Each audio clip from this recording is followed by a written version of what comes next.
Hey, what's up, good people? How you doing? Welcome back to Stock Up with Larry Jones. As you guys know, this is a family of positive people. We want everybody to eat and we help everybody make money. Okay, we keep it positive here.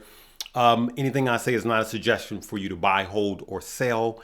And be sure never to fall for spam in the comment section. Not just my page, any page. We're going to talk about the market overall. I want everybody to fully hear this entire video before the Fed meeting tomorrow, right? So the Feds have these monthly meetings. They will be releasing the minutes from March's Fed meeting, right? And so there's a lot going on. So it depends on who you listen to. Is a recession coming? You have a lot of people out on the news media says it's absolutely coming. You have some that say, no, we're going to avert it. The Fed is going to land the ship safely. It all depends on who you talk to or who you listen to and what day of the week it is. And it's very, very, very confusing, right? And so no one has a crystal ball. But here are the things we do know. If I could have like a puzzle, sometimes you got to lay everything out on the table, right? We got the Fed, right? Which is, I believe, right now, because of how delicate our market is, which I believe that has the most effect on the market right now. You got the Fed, you got the war, you got the inverted yield curve, which already happened, right? Then you got out of control inflation, right? And slow GDP, slow gross domestic product, right? So if inflation is growing at a faster rate than GDP, that's not good. Okay. So let's look at a few things. We're going to lay everything out. And I think we just need to look at the overall broader picture, right? So let's look at what's going on here. Here's what's happening to the stock market today. Let's blow this up so you guys could see it. There we go. All right, now, so look at here, good people. Fed Brainard, right? She's a governor on the Fed. No brainer. She sees rapid balance sheet runoff. Okay, rise to neutral, right? And so before she was dovish, meaning she was like, oh no, everything's okay. It's not that bad. It's not that bad.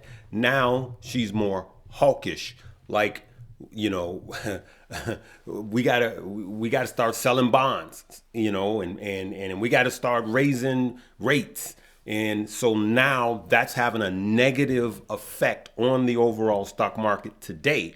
And remember, tomorrow, Wednesday, is when they're supposed to release the notes, the minutes, right? Now she's a Fed member, right? But then let's look at here. Fed Kashakari, right? He says inflation will slow down this year, right? So you got two different perspectives. One saying, hey, we need to go aggressive, and another Fed saying, hey, it's going to slow down this year. And inflation, remember, is one of the things that is weighing on the market. We got the Fed, war, inverted yield curve, out of control inflation, and slowing GDP. And what's to come next is housing. Housing is another key lead indicator that a recession is coming. But I want you to hear this to the end, right? So, and job loss. So here, let's look at this. Let's go here.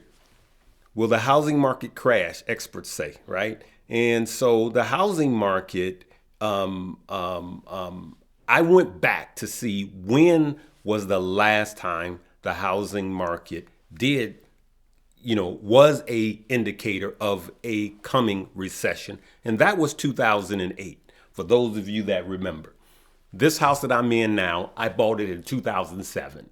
And in 2008, thank God I got it way underpriced because I'm a carpenter. But most of us were underwater. For those of you that remember, leave me a comment. Most of us were underwater in our mortgages, right? And so it just went crazy. The way I profited in the stock market back then is that was caused by the banking. because their sloppy practices with mortgages. Okay. And so what I did was, when the president says that banks are too big to fail, I bought Bank of America and I bought Citibank at that time. Okay. So it's different now, right? So let's take a look at here. Right now, the average 30-year mortgage is sitting around 4.5. Now, if you're a first-time home buyer, you say, oh, that's not bad. To me, that's insane, because I got mine at, 2.7, right? And so now you're at 4.5. That is a huge difference in a 30-year mortgage. And what's going to happen is, people that would have normally qualified for a mortgage loan now is not. And that's just because of the interest rate hikes we've had already. Remember, we're doing 7 this year, right? And a quarter of a time, meaning 1.75. But that was then, this is now. Now we could go up a 0.5% or 50 basis points, and we could do that twice. Okay. So I'm just throwing that out there because you have feds all over the place. You have some hawkish and you have some dovish. For those of you that don't know what that means, if they're dovish, a dove is gentle. A hawk is aggressive. So that's what it means. So let's keep it going here. Let's look at this though. For those of you that didn't see my video from the other day, this is what I want you to know about a looming recession, right? So here's where the yield curve inverted, right? So these are past times when the yield curve inverted. Here we got 1213. This was in 1988. And as you could see, the bull market peaked 7/16, 1990, right? So it took about 19 months, but the bull market actually peaked before the recession happened. And you can follow these down. You can come here down to the bottom. 8/27 of 19 is the date of the inversion, but then the bull market peaked to 2/19/2020. You see here, the S&P index returned 18%. So in spite of the S&P gave a return of 18%, but look at here, back in 98 when the inversion happened, and then the bull market peaked in 2000, the S&P gave a return of almost 40%. So what we want to look at is months till market peak. So the average return is almost 30%, right? The average, and the average months to peak is about 17 months. So we got 17 months. Now, this is not a rule of thumb. This is just a measuring tool, right? And so most think that we are not, NOT, not going to have a recession until second quarter of next year.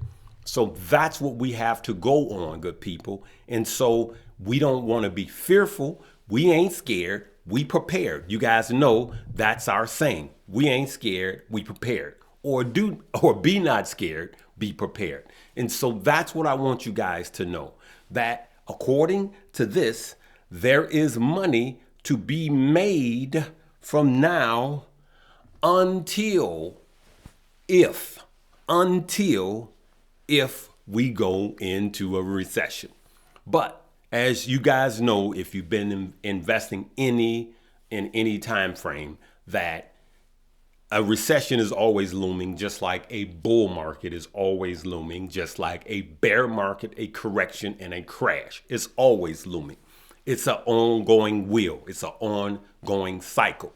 But what you have to know is you can make money in every single period, right?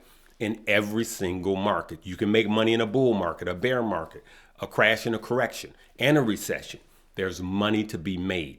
So just like I made a lot of money off of banks, I made a lot of money off of legacy automakers. I bought Ford back then for under $5 because we were bailing them out, and there'll be plenty of opportunities. My question to you is, will you be scared or will you be prepared? So what I think is going to happen to a lot of people is we'll go into a recovery this year. Personally, myself, I don't see a bull market this year. I think things are different. There's money to be made, but I don't see a complete bull market. I pray that I'm proven wrong.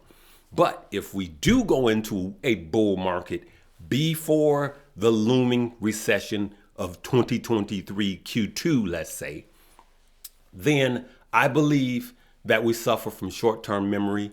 People will just be stocking, just chasing, all cashed out, everything in stocks.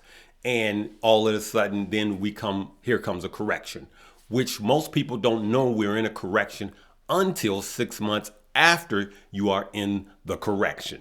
Okay, so here's what I think is going to happen. And I hope I'm proven wrong.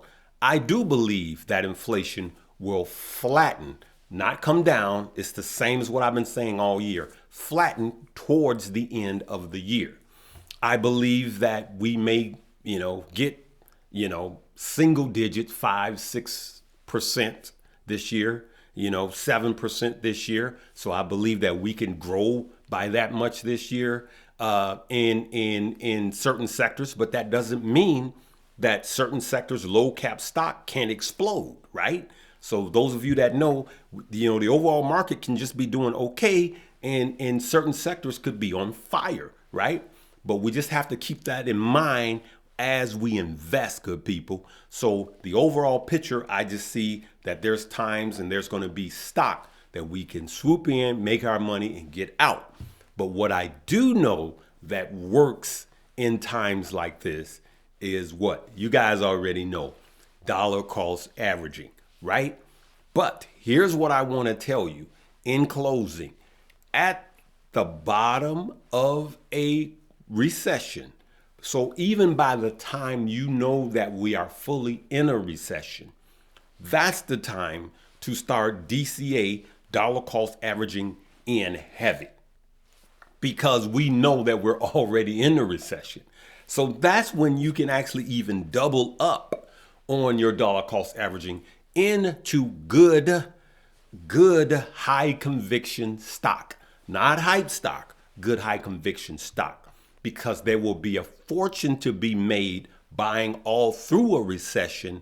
Because what always happens, I want you to Google what happens 14 months after the recession, or when we find out we're in a recession. I want you to Google what happens after that, because we're going back into another bull market. And for those of us that buy when we're in the recession, we're going to come out like gold. So that's what I wanted to say about this. But tomorrow, I want you to understand that what the Fed says can cause the market to have a knee-jerk reaction. It's happened too many times. Now, if they come out and say, we're just going to raise it by a whole percent, a full percent, or a 0.5%, then the market could not like it, and it could tank, and everybody will start saying, oh my God, the correction is, the recession is here. No, it's just a reaction to the market. Is the market pricing it in? At first it wasn't. Today, Tuesday, right? But then it started to price it in towards the close. Now, I'm filming this before the close, so I don't know where it's going to close. But here's what else could happen. The Fed could come out and be dovish, because they've done this before, where they're hawkish with a statement, and then when they come out with the FOP meeting, and when they read the minutes, then they come out as dovish. Then the market likes that. Then we could have a green day tomorrow. So it's either going to be a red or a green day tomorrow. That's what I believe. I don't think it'll be flat, though I'll take flat. All right, good people. So that's what we need to know about what's going to happen tomorrow when the Fed speaks. All right, good people. Listen, make sure you check out all the links below. If you are not equipped to participate in this market, then I need you to download two links below. One is the Weeble and one is Moo. You're going to qualify to get a lot of free stock on both of them. Just deposit $100 in each. Don't play with the penny and the dollar. Just deposit. And if you've downloaded the app, make sure you deposit, because every single time when we're in a situation like this, people go, oh, I want to purchase the stock. And then they make their first deposit and they got to wait 7 days for their money to clear because it's your first time. All right. Let's not get caught up like that. But what I think is going to happen is, like I stated, we're going to be fine. But you got to have a plan, good people. All right. All right. We're going to leave it right there. Live, love, laugh, and learn.